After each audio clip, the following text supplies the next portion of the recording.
그래가지고 좀 이래저래 마음도 복잡하고 안타까운 마음도 들고 그래서 제대로 좀 묻어줘야겠다는 생각이 들었는지 허리를 굽혀가지고 매 시신을 이렇게 들려고 하는데 깜짝 놀라고 말았습니다. 왜냐하면 본인이 마시려고 했던 이 옹달샘 깊은 곳에 독사가 죽어 있었기 때문입니다. 그러니까 매가 알아채고 사실은 주인이었던 칭기스칸을 도우려고 했는데 칭기스칸은 그걸 보지 못했기 때문에 신경질을 내다가 결국 본인이 애지중지하던 매를 죽여버리고 말았던 것이죠. 우리는 살아가다 보면은 침착하고 그리고 끝까지 인내하면서 정확하고 바른 판단을 내려야 됨에도 불구하고 이 성급한 이 마음 때문에 혹은 좀 서두름 때문에 보다 중요한 문제를 그르치는 경우가 종종 있는 것 같습니다. 그렇기 때문에 마음이 바쁘거나 화가 나거나 몸이 조금 당장 튀어나갈 것 같더라도 우리는 침착하게 다시 한번 생각을 정리하고 판단하고 행동에 옮기는 것이 필요할 때도 있다라고 하는 것입니다. 조급해버리면 실수가 생기기 마련이고 실수가 반복되다 보면은 그 실수가 실패로 이어지기 때문입니다. 그렇다면 그리스도인은 어떨까요? 그리스도인도 마찬가지입니다. 성급해야 될 때도 있지만 반대로 인내해야 될 때도 있는 것입니다. 여러분 최근에 도로를 이렇게 운전하고 지나가시다 보면 혹은 버스를 타시거나 이렇게 옆을 풍경을 보셨을 때 5030 캠페인 관련된 어떤 문구를 보신 적이 있으실 겁니다. 안전 운전에 관련된 캠페인이죠. 안전 속도 캠페인입니다. 그래서 이렇게 차량이 지나가는 도로에서는 50km 이하로 이렇게 달리자. 그리고 다른 도로에서는 이제 어린이들이 다니는 도보라든지 이런 곳에서는 이제 30km 이하로 달리자. 그렇게 해서 안전속도 캠페인을 하는데 그 캠페인 캐치프라이즈 중에서 슬로건 중에서 제가 굉장히 인상 깊게 본 문구가 있어서 좀 소개를 해드리면 이렇습니다. 속도를 줄이면 사람이 보입니다. 좀 멋있다라고 느껴졌습니다. 자, 그런데 이걸 그리스도인에게 한번 적용해 볼 수도 있을 것 같다는 생각이 들었습니다. 이렇게 바꿀 수 있겠죠. 조급하면 문제만 보이지만 조급함을 버리면 하나님이 보입니다. 우리의 성급함 때문에 문제만 바라보고 문제에만 질질 끌려다니다가 하나님을 놓치는 경우가 있습니다. 그러나 침착하게 믿음으로 하나님을 바라보면서 당면한 문제들을 하나님 앞에 아뢰며 해결해 나가는 방법도 있을 것입니다. 그렇기 때문에 우리는 조급함을 뒤로하고 침착해야 되고 믿음으로 하나님 앞에 나아가야 되는 것이죠. 혹시 여러분들은 조급함 때문에 사람의 방법을 섣부르게 선택하셨다가 낭패를 보신 적은 없으셨습니까? 그렇다면 오늘 말씀이 여러분에게 큰 힘이 될 것입니다. 오늘 본문은 이사야서 30장의 한 부분을 발췌했는데 30장의 전체의 내용을 이해해야지만 오늘 본문의 내용 역시 이해가 될 수 있을 것입니다. 30장은 크게 1절부터 17절까지의 내용이 한 단락이 되겠고요, 18절부터 끝까지가 또 다른 한 단락이 될 것입니다. 그러면 1에서부터 17절의 말씀은 이런 내용이 들어가 있습니다. 그 대상은 이사야가 남유다에 대해서 예언하는 내용이 될 텐데요, 남유다에 대해서 이 조급함 때문에 하나님을 의지하지 않고 본인이 스스로 혹은 자신의 어떤 외교적인 방법으로 다가오는 문제들을 해결하려고 하다가 결국에는 이사야의 호된 책망을 받고 있는 바로 그러한 부분이 1절부터 17절이 되겠고요, 18절 이후의 내용은 그런 상황에서 하나님께 돌아왔을 때, 하나님을 의지하고 붙들었을 때 어떤 복이 임하는 것인지 그것을 이야기를 하고 있습니다. 그래서 오늘은 은혜와 복을 기록한 18절부터 26절의 말씀만을 발췌를 한 것이지만 맥락을 이해하기 위해서는 17절까지의 내용도 이해를 해야 될 것이고, 또 당시 남유다가 직면해 있던 문제가 구체적으로 무엇이었는지는 역사적인 맥락 또한 고려해 볼 필요가 있습니다. 그래서 그와 관련된 부분들을 조금 여러분에게 나누려고 합니다. 본문의 정확한 시기, 즉 본문이 기록된 시기나 역사적인 배경에 대해서는 학자들마다 약간씩의 좀 이견은 있습니다. 그러나 대체적으로 봤을 때 아수르 제국의 전성기였을 것이다 라고 보통은 이야기를 합니다. 그러니까 정확하게 따지고 보면은 주전 8세기에서 한 7세기 중반 정도 되는 시기다라고 생각을 해보시면 되겠습니다. 자, 그럼 이 시기에 어떤 일이 일어났는가? 북이스라엘이 주전 722년에 아수르에 의해서 멸망을 당하고 말았고, 뒤이어서 이제 아수르가 남유다를 침공해서 여러 차례 괴롭혔던 그런 기록들이 남아 있습니다. 그러니까 당시 남유다가 직면했던 문제는 무엇이냐? 강대국인 아수르에 맞서서 우리가 어떻게 대비해야 되느냐, 이것이 지금 남유다에게 제일 중요한 시급한 문제였다라고 하는 것입니다. 지도로 당시 근동의 정세에 대해서 조금 더 부연 설명을 드리도록 하겠습니다. 색깔로 조금 구분을 했는데요, 여러분들이 보시기에 제일 오른쪽에 빨간 원이 보이실 텐데, 이 빨간 원으로 되어 있는 부분이 아수르의 중심 지역입니다. 그리고 아마 눈으로 좀 확인은 어려우시겠지만 그 중심 지역에 아수르의 수도였던 니느웨라고 하는 도시가 영어로 표기가 되어 있고요. 그 다음에 빨간색 화살표는 이 아수르가 팽창해 나갔던, 즉 침공했던 이 침공 루트를 표시한 것입니다. 보시면 아시겠지만 아수르는 조금 동쪽에 위치해 있고 전체적인 침공 방향은 서쪽을 향해 있습니다. 자, 그러면은 목표는 어디였는가? 목표는 어디였냐면 여러분들이 보시는 파란 원의 지역, 영어로는 이집트라고 되어 있고 성경에서는 애굽이라고 되어 있는 곳입니다. 자, 그러니까 아수르의 최종적인 이 아수르의 전쟁의 목표는 애굽을 정복하는 것이다 라고 생각을 하시면 되겠고, 하필이면 이 노란색으로 표시한, 원으로 표시한 남유다는 딱 그 중간 지점에 있었고요, 남유다뿐만이 아니라 이 근방 지역에 거주하던 한 10여 개 정도의 나라와 민족들 역시 동일한 문제를 앓고 있었습니다. 아수르의 공격에 우리가 어떻게 대비를 해야 되느냐라고 하는 문제를 이야기를 하는 것입니다. 실제로 그러면 아수르와 애굽의 전쟁이 어떻게 되었는가? 방금 지도를 다시 한번 떠올려 보시면 아시겠지만 이 영토 표시가 되어 있습니다. 진한 녹색이 있고요, 연두색이 있습니다. 연두색이 아수르의 최대 영토인데, 보시면 아시겠지만 애굽이 정복을 당했다라고 표기가 되어 있습니다. 정확하게는 주전 671년이고 에살핫돈이라는 왕에 의해서 애굽의 수도 멤피스가 함락이 됩니다. 자, 그러니까 정리를 해보면 이런 것입니다. 아수르가 당시 서쪽을 향해서 공격을 계속하고 있었고, 끝내는 기원전 671년에 애굽을 정복하게 되었다라고 하는 거죠.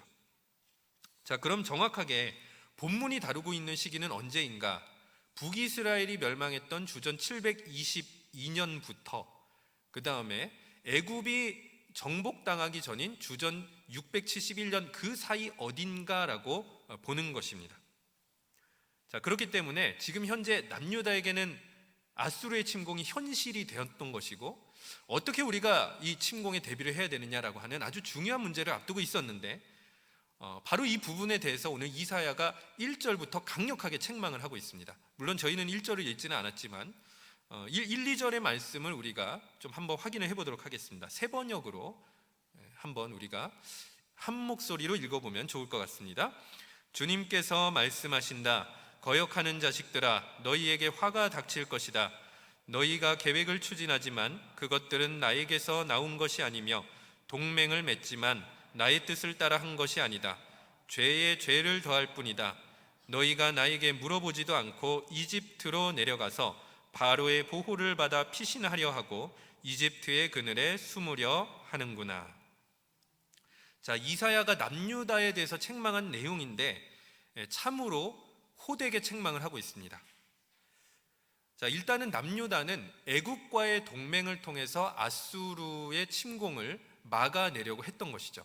그런데 문제는 이 애굽과의 동맹 자체가 하나님의 뜻이 아니었다는 데 있습니다. 그래서 1절과 2절의 중반부에 보면은 나의 뜻을 따라 한 것이 아니다. 자, 이건 어떤 이야기일까요? 애굽하고 동맹을 맺는 것은 하나님의 뜻이 아니었고 남유다 자기들끼리 하나님을 배제한 채로 회의에서 결정한 거다라고 생각을 할 수가 있는 것입니다. 자, 그런 다음에 조금 더 본문 세번역 본문을 뒤를 읽어보면은 너희가 나에게 물어보지도 않고 바로의 보호를 받아 피신하려 했다라고 되어 있습니다. 자, 그럼 이 얘기는 어떤 얘기냐? 하나님, 아수르가 침공했습니다. 어떻게 해야 될까요? 라고 기도를 한 것인가요? 안 한 것인가요? 안 한 겁니다. 네, 그냥 자의적으로 애국과의 동맹이 최선일 것이다라고 판단하고 하나님께 묻지 않고 하나님의 방법을 따르지 않고 선택을 해버린 거죠. 자, 그렇기 때문에 결국에는 하나님의 방법을 버리고 동맹이라는 외교라는 또 다른 방법을 선택한 것을 가지고 세번역에서는 계획이나 동맹이라는 낱말을 사용했던 것이고, 개역개정 1절과 2절을 보면은 개교나 맹약이라는 단어로 표현을 했던 것입니다. 자, 그러니까 이 개교나 맹약이라고 하는 것은 하나님의 뜻과는 전혀 상반된 내용을 담고 있는 것이죠. 이처럼 이사야는 하나님의 구원을 바라지도 않고 애국과의 동맹을 섣부르게 선택했던 남유다의 모습을 보면서 패역한 자식들이라고 아주 강하고 호되게 책망을 했던 것입니다. 하나님이 좀 너무하신 거 아닌가? 왜냐하면 당시 소국이 대국의 힘을 의지하는 것은 외교술의 기본이었기 때문이죠. 그런데 이렇게 뭐라고 꾸짖을 정도로 이렇게 심하게 얘기하시는 건 아닌가 생각을 해볼 수도 있을 것입니다. 그런데 이 본문을요, 하나님의 입장에서 생각을 해봅시다. 자, 여러분들이 자녀들이나 혹은 이제 손주들하고 가끔 놀이터를 가시는 분도 있을 것 같습니다. 그렇게 해서 손주들하고 이렇게 딱 이렇게 놀이터에서 재밌게 놀고 있는 상황이 되었는데, 아이고 실수로 이게 넘어져 버린 것이죠. 그러니까 손주가 엉엉 울면서 누구를 찾아갔냐면 할머니, 할아버지, 엄마, 아빠를 찾아가지 않고 옆에 있었던 동네 아줌마한테 찾아가 버린 거죠. 하나님의 입장에서는 이러한 것과 같은 겁니다.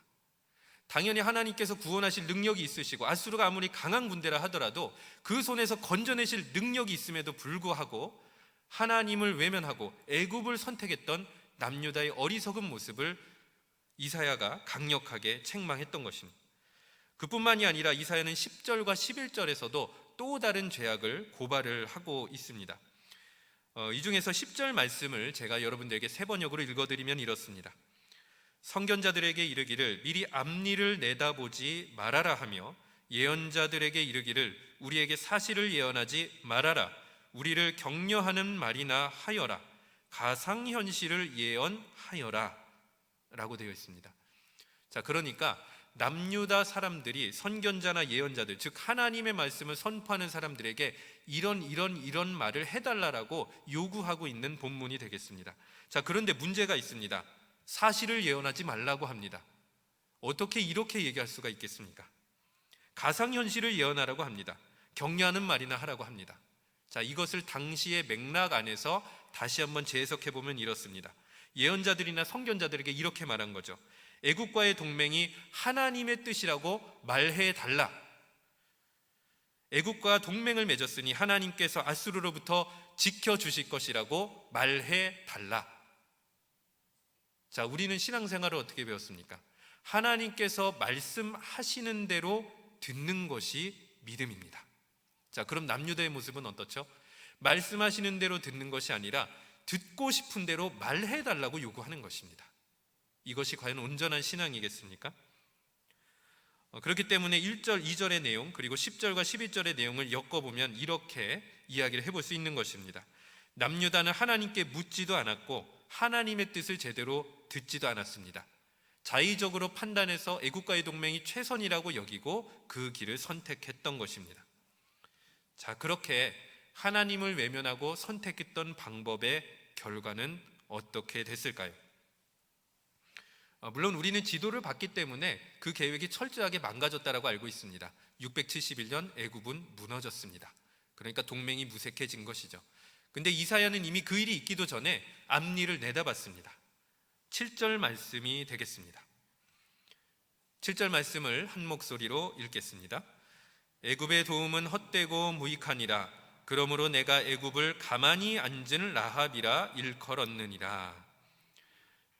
아예 서두부터 애굽의 도움이 무익하다고 얘기를 하고 있습니다. 그리고 애굽을 무엇이라 비교하냐면 가만히 앉은 라합이라고 하는데, 여기서의 이 라합은 상상 속의 괴물 같은 존재다라고 생각하시면 되겠습니다. 공동 번역이 약간 더 의미를 살리고 있는 번역인데요, 공동 번역은 가만히 앉은 라합을 종이 구렁이라고 번역합니다. 자, 구렁이는 무섭습니다. 근데 종이 구렁이는 무섭습니까? 종이가 움직이진 않죠. 물지도 못합니다. 그러니까 아무 도움을 줄 수도 없다, 무익하다라는 뜻을 이렇게 비유로 표현한 거죠. 만약에 우리말로 또다시 번역을 해본다면 이렇게 말해도 될 것입니다. 종이 호랑이, 이빨 빠진 호랑이. 자, 누가요? 애굽이 그렇다는 것입니다. 남유다가 선택했던 애굽이 이빨 빠진 호랑이와 같았다는 거죠. 역사가들은 대체적으로 주전 1000년을 기점으로 해서 애굽이 전성기에서 내리막길을 걸었다라고 이야기를 합니다.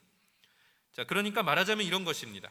남유다가 하나님을 버리고 애굽과의 동맹을 선택했는데 동아줄을 붙잡았는데 썩은 동아줄이었던 거죠. 아무런 도움이 안 되는 썩은 동아줄을 붙잡고 구원받을 거다라고 얘기를 했던 것입니다. 지금까지의 내용을 간략하게 정리하면 이렇습니다.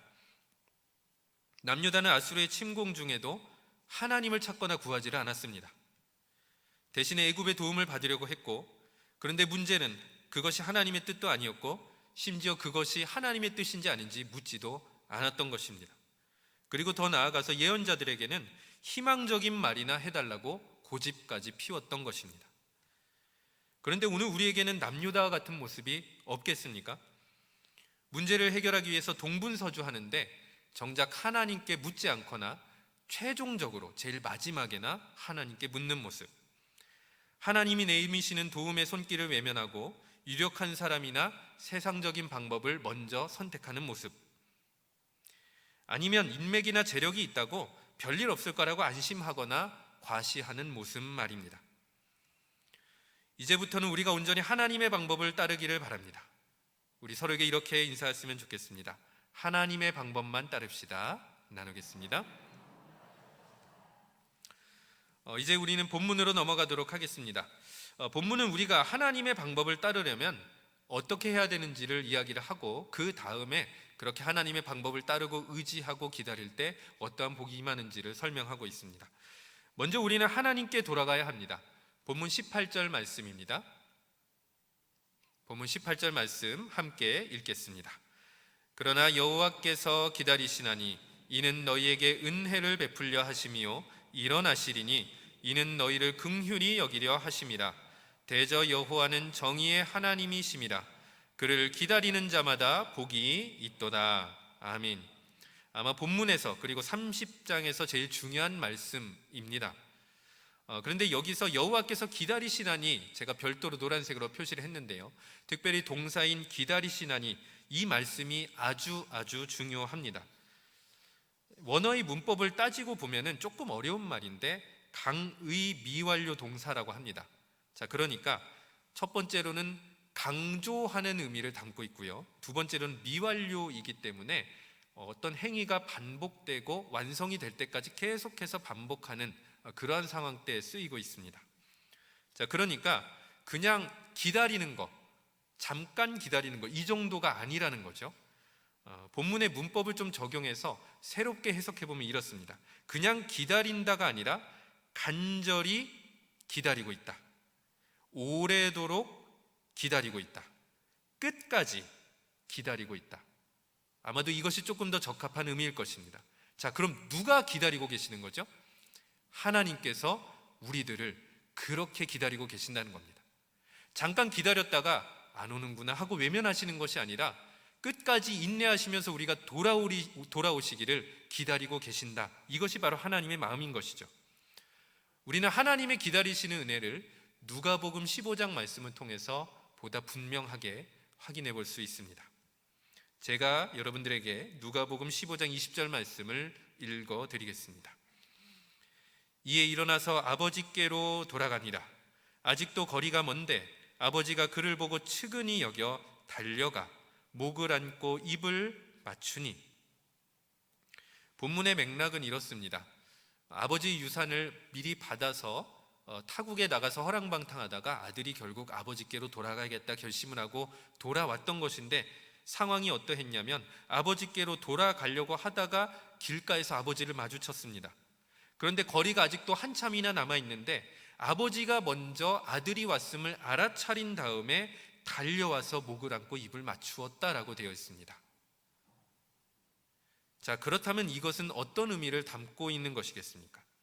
첫 번째로 며칠만 기다린 게 아니었던 것입니다. 다시 얘기해서 아들이 나간 시점부터 현재까지 기다려왔던 거죠. 만약에 며칠 기다리다가 집으로 돌아갔다면 다가오는 아들이 알아채지 못했을 것입니다. 그냥 집에서 맞이를 하게 됐겠죠. 근데 본문은 전혀 그렇게 이야기를 하지 않습니다. 또 다른 하나는 거리가 먼데도 알아채고 먼저 달려갔다라고 하는 것인데, 아마도 학자들이 이렇게 예상하기로는 집 앞은 아니었고 길가가 뻗어 있는 동네 밖이었을 것이다라고 보고 있습니다. 자, 그럼 정리를 하면 이런 것이죠. 그냥 기다렸던 것이 아니라 아들이 돌아올 때까지 날마다 동네 밖으로 나가서 고개를 빼꼼히 열며 내 아들이 언제 돌아오는 것인가 계속해서 기다려왔다는 것입니다. 그렇게 간절히 기다렸는데 아들이 보이자마자 달려가서 안아주었던 것이죠. 바로 이것이 하나님의 마음인 것입니다. 끝까지 우리를 기다려주시고 참아주시고 인내하시는 모습을 담고 있는 본문입니다. 그렇기 때문에 우리가 구원을 받았다고 해서 어떻게 의로움을 주장할 수 있겠습니까? 우리가 구원을 받은 것은 우리가 복음을 믿고 하나님께로 돌아갈 때까지 하나님께서 우리를 참아주시고 끝까지 기다려주셨기 때문입니다. 하나님의 인내가 우리를 살린 것입니다. 그와 같은 은혜가 저와 여러분들 가운데 충만하기를 바랍니다. 이사야서는 18절 서두에서 죄인이 돌아오기를 기다리시는 하나님의 이 애절한 마음을 먼저 이야기를 합니다. 하나님께서 이스라엘 백성이 돌아오기를, 남유다가 돌아오기를 간절히 기다린다고 말씀한 다음에 왜 이렇게 기다리시는지를 설명을 하고 있습니다. 18절 본문을 보면은 하나님께서 기다리시는 이유는 은혜를 베풀려고 하심이고 긍휼히 여기려 하심이고 구원을 주시려 하시는 것이다 라고 본문은 이야기를 하고 있습니다. 다시 얘기해서 그냥 기다리시는 것이 아니라 은혜와 긍휼과 구원의 선물을 준비하신 채로 우리가 하나님께로 돌아오기를 기다리고 계시는 거죠. 그렇기 때문에 우리는 사람의 방법이나 지혜를 내려놓고 하나님을 의지해야 하는 것입니다. 즉 하나님께로 돌아가서 그분만을 찾고 구해야 되는 것이죠. 그렇게 했을 때 우리는 은혜와 긍휼과 구원의 선물을 예비하신 채로 우리를 기다리시고 맞아주시고 안아주시는 하나님의 은혜를 경험하게 되는 것입니다. 다시 한번 우리가 서로에게 이렇게 인사를 나누었으면 좋겠습니다. 하나님께로 돌아갑시다. 이어서 이사야는 18절 마지막 부분에서 이렇게 이야기를 합니다. 하나님을 기다리는 자마다 복이 있다 라고 이야기를 합니다. 자, 그렇다면 하나님을 기다리는 자라는 것은 사람의 방법을 내려놓고 하나님만을 의지하기로 믿으면서 하나님을 의지하고 기다리며 하나님이 응답하실 때까지 끝까지 참고 견디는 사람을 이야기하는 것이죠. 그렇기 때문에 이 기다리는 자라는 낱말 자체가 1절에서 보았던 패역하는 자들과는 아주 대조가 되고 있습니다. 패역하는 자들이라는 것은 하나님을 외면하고 애국과의 동맹을 선택했던 남유다 백성의 모습을 비유하는 것이라면은 이 기다리는 자라고 하는 것은 이제 하나님께로 돌아와서 하나님이 역사하시기를 끝까지 믿음으로 참고 견디며 인내하는 사람들을 일컫는 말이기 때문에 아주 상반된 내용이라고 할 수가 있는 것이죠. 자, 그렇다면은 우리는 하나님을 언제까지 기다려야 되는 것입니까? 하나님께서 이루시고 일을 하실 때까지 기다리면 되는 것입니다.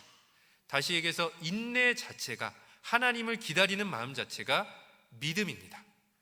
우리가 하나님을 신실하게 따르고 있다는 믿음의 증거인 것입니다. 그렇게 기다림 끝에 우리는 하나님의 선한 열매를 맛보게 되는 것이죠. 여러분들은 혹시 인내의 열매를 경험해 보신 적이 있으십니까? 제 자녀들을 저는 자연주의 출산으로만 출산을 했습니다. 자연주의 출산 좀 다소 생소하실 텐데요. 쉽게 얘기하면 병원에 가서 이제 아이를 낳지 않고 검증된 조산사와 조산원에서 이제 보통 수중분만의 방식을 선택을 합니다. 한 명도 아니고 4명을 다 그렇게 이제 낳게 되었는데, 아내가 위대합니다. 그런데 좀 이렇게 좀 다른 부분이 있습니다. 병원에서 낳는 거랑 뭐가 다르냐면 환경도 다르고 다 다르지만 분만을 촉진하는 일체의 의료 시술 행위를 하지 않습니다. 촉진제라든지 이런 것들을 전혀 하지 않습니다. 그러니까 결국엔 부모 입장에서는 어떻게 해야 되냐면 무작정 기다리는 겁니다. 나올 때까지, 아이가 나올 때까지, 자연스럽게 출생될 때까지 기다릴 수밖에 없습니다. 제가 첫째를 낳을 때 거의 자정에 가까울 무렵에 제가 조산원에 이제 들어가게 됐는데 17시간을 기다렸습니다. 물론 그 이상 기다리신 분도 여기 계실 것 같습니다만, 근데 이제 아침이 되었는데 한 9시간, 10시간 정도 지나서 너무 배가 고파서 소식은 없고 이래서 이제 아침을 먹으러 갔는데 이렇게 턱을 이렇게 만져보니까 턱수염이 나 있더라고요. 분명히 주일 밤이었기 때문에 다 면도를 했는데 그 사이에 자란 거죠. 마음속으로 턱수염은 이렇게 자랐는데 사랑하는 내 아이는 언제 나오는 것인가 이런 생각도 했었는데, 결국 17시간의 진통 끝에 건강하게 첫째 아이를 얼굴을 볼 수가 있었고 같이 이제 탯줄을 자르기도 했습니다. 출산을 해보셨거나 여러분들이 옆에서 또 남성분들은 옆에서 지켜보셨기 때문에 이 기다림의 열매가 얼마나 고귀한지를 다들 알고 계실 것 같습니다. 기다림의 열매, 중요한 일일수록 인내가 필요하고 인내의 끝에는 하나님이 주시는 귀한 선물이 있다라고 하는 것이죠. 이 선물은 누구의 것이냐? 믿음으로 기다리는 사람들의 것입니다. 하나님이 구원하실 때까지, 인도하실 때까지, 말씀하실 때까지, 응답하실 때까지 믿음으로 기다리며 그 선물을 얻을 수 있는 여러분 되시기를 축복합니다. 이어서 19절부터 26절의 말씀은 이렇게 믿음으로 기다리는 자에게 어떠한 복이 임하는지를 구체적으로 설명을 하고 있습니다. 크게 두 부분으로 나눌 수 있는데 19절부터 22절은 하나님과의 관계가 어떻게 회복이 되는가, 그리고 23절부터 26절은 우리의 삶이 어떻게 회복되는가, 이것을 이야기를 해드리고 있습니다. 19절의 초반부에 보면은 시온에 거주하며 예루살렘에 거주하는 백성이라고 되어 있습니다. 여기서 이 의미는 무엇이냐면 애굽으로 피신을 하거나 애굽과 동맹을 의지했던 사람을 말하는 것이 아니라 아수르가 예루살렘까지 밀려 들어오더라도 하나님이 구해주시겠지라고 믿으면서 예루살렘의 끝까지 남아있었던 믿음의 사람들을 이야기를 하는 것이죠. 자, 이러한 예루살렘에 남아서 하나님의 구원을 바라며 기다렸던 믿음의 사람들을 위해서 하나님은 그들이 부르짖을 때 19절에서 응답해 주시겠다고 약속을 하시는 것입니다. 자, 그러니까 기다리는 자에게 주어지는 첫 번째 복은 무엇이냐면 응답의 복이다라는 것이죠. 자, 이어서 20절부터 21절의 말씀, 특별히 21절에 보면은 중간에 내 귀에 들려라는 표현이 있을 것입니다. 공동 번역에서는요, 너희 귀에 속삭여 주시리라 이렇게 번역이 되어 있습니다. 자, 그러니까 귓속말을 들으려면 귀를 쫑긋해야 되거든요.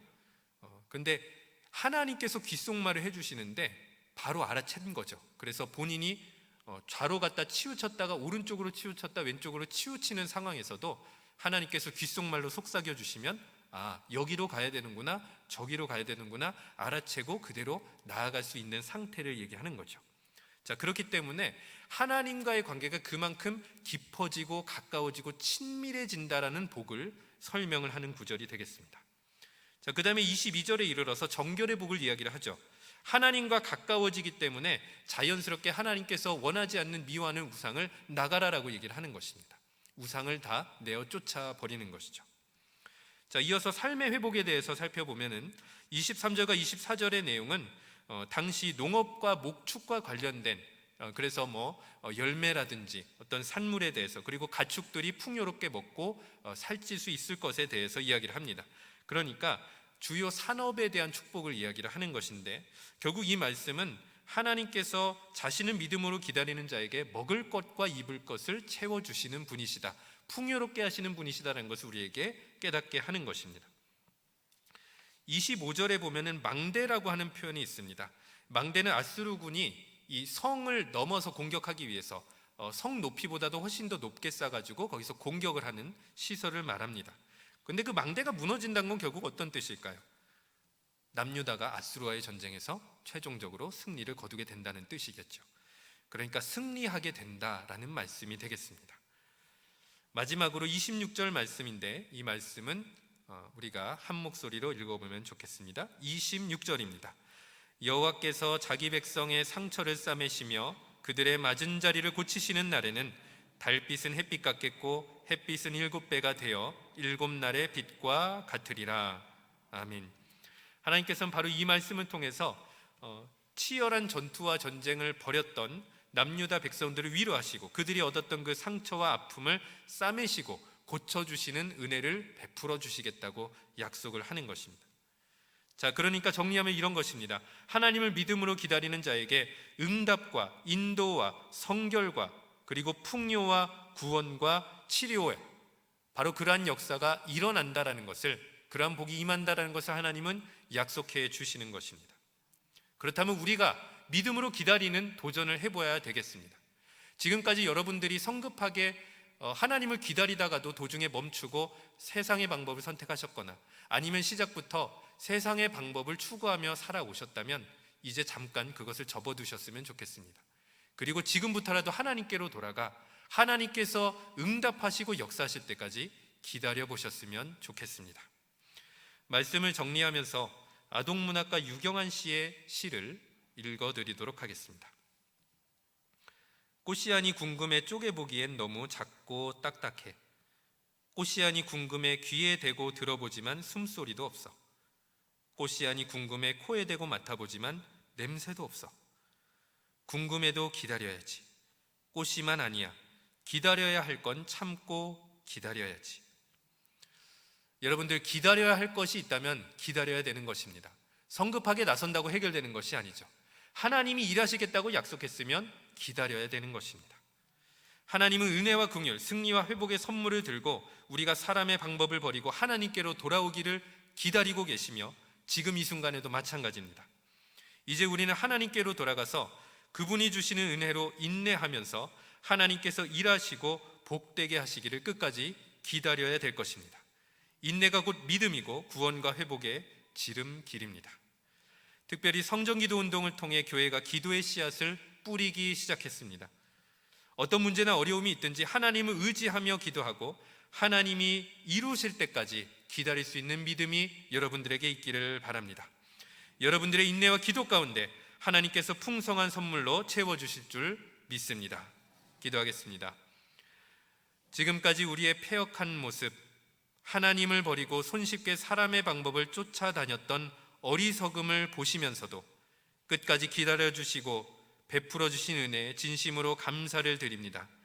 이제 우리에게 하나님을 의지하며 인내하는 믿음을 더하여 주시옵소서. 응답될 때까지 기다리게 하시고 말씀하실 때까지 기다리게 하시고 치유받을 때까지 기다리게 하시고 회복될 때까지 믿음으로 기다려 하나님이 주시는 좋은 선물을 누리며 살아갈 수 있도록 축복하여 주시옵소서. 예수 그리스도의 이름으로 기도드립니다. 아멘.